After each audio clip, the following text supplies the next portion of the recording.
कुएं के साफ पानी से उसकी खटास को धो डाला। अब माया ने अपने भाई के लिए शहर के करीब मक्खन तैयार कर लिया था। मैं बहन भाई के इस प्यार के जज्बे पर दिल ही दिल में खुश हो रहा था। इस तरह से देखकर मैं दिल में खुश हो रहा था, बहन भाई के प्यार को देखकर। मैंने दिल में कहा, औरत का दिल मोहब्बत का एक समंदर होता है। माँ बाप, भाई बहन, खाविंद बच्चे सबसे ही बहुत ही प्यार करती है, और इतना करने पर भी उसका प्यार ख़त्म नहीं होता। एक दिल के होते हुए भी वो सबको अपना दिल दे देती है।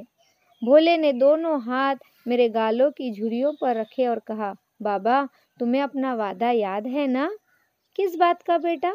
तुम्हें आज दोपहर को मुझे कहानी सुनानी है, जो रात में उन्होंने वादा किया था भोला से कि मैं अभी नहीं कल दोपहर में कहानी सुनाऊंगा। उस वादे की बात अभी याद दिला रहा है भोला अपने बाबा जी को। हाँ बेटा, मैंने उसका मुंह चूमते हुए कहा। ये तो भोला ही जानता होगा कि उसने दोपहर के आने का कितना इंतजार किया। भोले को इस बात का इल्म था कि बाबा जी के कहानी सुनाने का वक्त वही होता है जब वो खाना खाकर उस पलंग पर जा लेटते हैं जिस पर वो बाबा जी या माता जी की मदद के बगैर नहीं चढ़ सकता। चुनांचे वक्त से आधा घंटा बेशतर यानी पहले उसने खाना खिलवाने पर इसरार शुरू कर दिया। इसरार, जिद, मेरे खाने के लिए नहीं बल्कि अपनी कहानी सुनने के चाव से। मैंने मामूल से आधा घंटा पहले खाना खाया। अभी मैंने आखिरी निवाला तोड़ा ही था कि पटवारी ने दरवाजे पर दस्तक दी। पटवारी, गांव की जमीन की पैमाइश करने वाला। उसने कहा, खानका वाले कुएं पर आपकी जमीन को नापने के लिए मुझे आज ही फुर्सत मिल सकती है, फिर नहीं। अब बाबा जी खाना खाने के लिए बैठे हैं। अभी खाना पूरा होगा ही आखिरी निवाला था कि पटवारी जो है वहां पर आकर खड़ा हो गया कि आपकी जो ज़मीन है उस ज़मीन को नापने के लिए मेरे पास आज ही वक्त है, उसके बाद नहीं है। दालान की तरफ नज़र दौड़ाई तो मैंने देखा भोला चारपाई के चारों तरफ घूमकर बिस्तर बिछा रहा था। बिस्तर बिछाने के बाद उसने एक बड़ा तकिया भी एक तरफ रख दिया और खुद पायती में पांव अड़ाकर चारपाई पर चढ़ने की कोशिश करने लगा। मैंने पटवारी से कहा कि तुम खानका वाले कुएं को चलो और मैं तुम्हारे पीछे पीछे आ जाऊंगा। जब भोले ने देखा कि मैं बाहर जाने के लिए तैयार हूँ तो उसका चेहरा मध्यम पड़ गया। माया ने कहा, बाबा जी इतनी भी क्या जल्दी है? खानका वाला कुआं कहीं भागा तो नहीं जाता? आप कम से कम आराम तो कर ले। मैंने जेरे लब कहा, पटवारी चला गया तो फिर ये काम एक माह से इधर न हो सकेगा। माया खामोश हो गई। भोला मुंह बसोरने लगा। मुंह बसोरना, मुंह बनाना। उसकी आंखें नमनाक हो गई। वो रोने लगा। उसने कहा, बाबा मेरी कहानी। भोले मेरे बच्चे, मैंने टालते हुए कहा, दिन को कहानी सुनाने से मुसाफिर रास्ता भूल जाते हैं। अब किसी तरह से भोला को समझाना था, इसलिए बाबा उसे क्या कहते हैं कि दिन में कहानी सुनाने से मुसाफिर रास्ता भूल जाते हैं। रास्ता भूल जाते हैं? भोले ने सोचते हुए कहा, बाबा तुम झूठ बोलते हो, हमें बाबा जी का भोला नहीं बनना। जब बाबा जी ने कहानी सुनाने के लिए बहाना बनाया तो भोला बाबा जी से रूठ गया।